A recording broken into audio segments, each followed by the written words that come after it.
So to introduce the topic of this informative speech, we're going to talk about some questions about it, just to give you a little precursoral introduction to it. So the topic we're going to talk about is why is electric power the future? And that'll be my topic for the speech. So I'm going to ask you a couple questions on your thoughts on electric power, and we'll go from there. So, what are you familiar about with electric power? Like obviously, for example, like Tesla, the automaker, is making electric vehicles, and that seems to be booming. So, what do you know about electric? Well, I know it's it's generally considered a lot cleaner energy because you're not using gas, so you're not emitting carbon dioxide and all that stuff.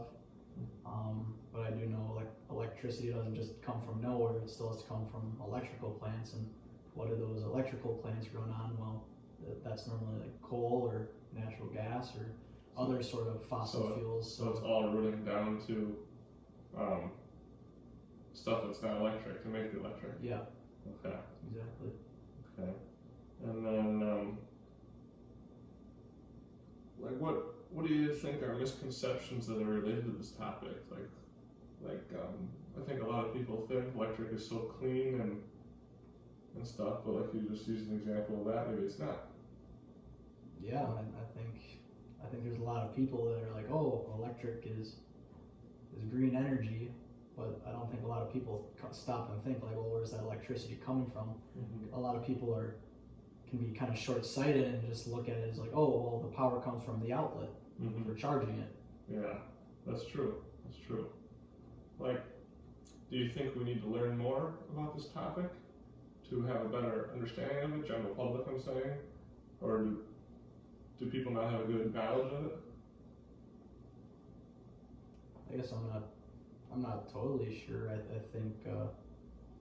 think it'd be good for people to just better educate themselves on exactly how electric works, and I think at the end of the day, most people can understand that you're replacing gas with like a battery. Yeah. And yeah. And I think a couple examples of this topic, like some facts would be let's look at automakers. A gasoline powered car, petroleum powered car has emissions and exhaust coming out, which is, I guess, not good for the environment. But an electric car doesn't have that. But in the other side of the coin, electric cars have, I think, I'm not sure if it's a lithium battery, but some kind of battery powering them, which probably the making process of that, the manufacturing, might not be good for the environment on that. And it's probably not good for the environment or the disposal of it once the batteries are bad. Those are some facts. Do you have any facts like that you think of? Well, I guess I'm not entirely sure how the decay process works, but I know, what do you do when the batteries go bad? I'm sure there's a lot of kind of weird chemicals that you gotta dispose of as well. So yeah.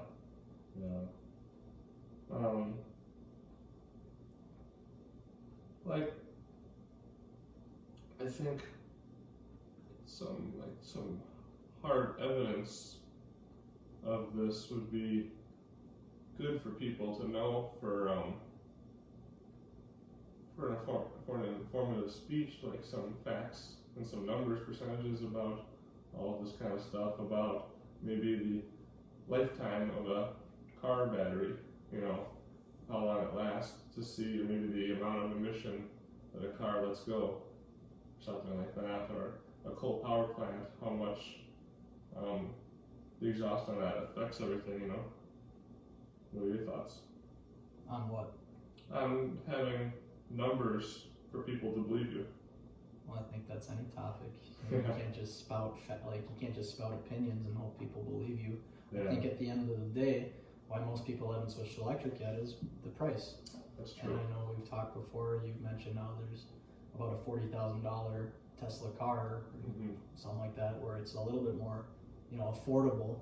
But I think again, at the end of the day, like if Tesla isn't making $20,000 cars, people aren't going to buy until they can compete with the other that's automakers.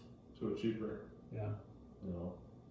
Is there any like experts' opinions or any researched things that testimonials that would make you more persuaded to think that electric energy is the future? I mean, it seems like they have a lot of good things going on, but again, I believe it's all about trade-offs. Like, it's not like we're leaving this bad pollution, a world of pollution behind. I think we're just trading off some pollution for now a different kind of pollution, or we're redistributing the pollution. I don't think it's as green as it's made out to be, where you're going from like a terrible polluted world to a perfect clean world. That's true. That's just my opinion. Yeah, exactly.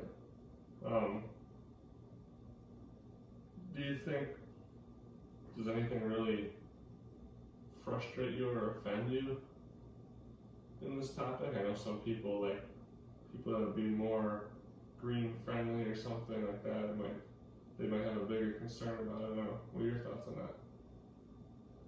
Yeah, I mean, I'm all about being conservative towards the planet and helping the planet, but I mean, I'm not offended if someone goes and uses a gas-powered chainsaw for 3 hours. Yeah. So now, with this topic that I have to give a speech on, electric energy being the future, do you have any expectations when I give it of how I should handle formality, attitudes toward it? Do you think that'll affect anything? Well, I think you have to do a better job of persuading me, because just reading the conversation right now, I think I've been persuading you more of the negatives of electric power compared to the positives. So we'll see next week I what think you happens. have to do some research to help persuade me more. Yeah, I agree.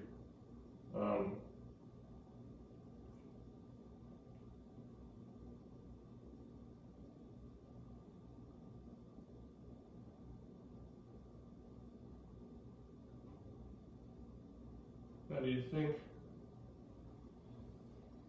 the location of the speech delivery matters? Like situational analysis is important for giving a speech. That's when you examine your surroundings. If you're giving a speech in an auditorium, maybe you examine your surroundings first and see if there's anything such as lighting or something that can affect your speech. Do you think that's important?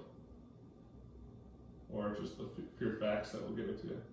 No, just if you're gonna give this speech, don't go fly on a jet engine plane to make it. Go.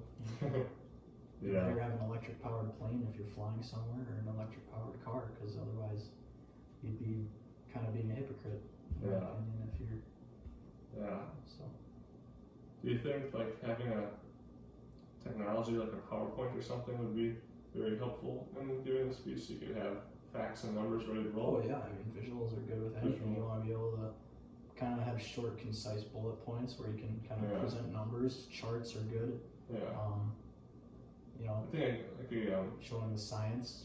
Yeah. That's all good stuff. Exactly. I think digital illustrations or graphs and stuff like that would be very helpful in that, especially with more people seeing the speech. Just to try to persuade them or give them your opinion.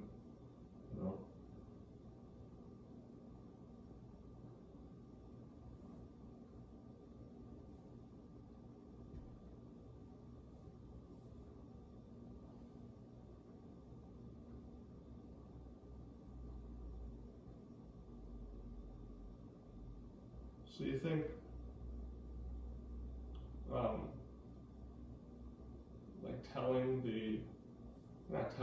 informing the audience member of the speech, how much it affects them, will persuade them in any way, or educate them in any way? Like, for example, like electric power, maybe they're not thinking of all the ways that it's affecting them, in that electricity and light bulbs that we're using or something like that, do you think maybe they're not understanding or not thinking about how much they're actually using electric power?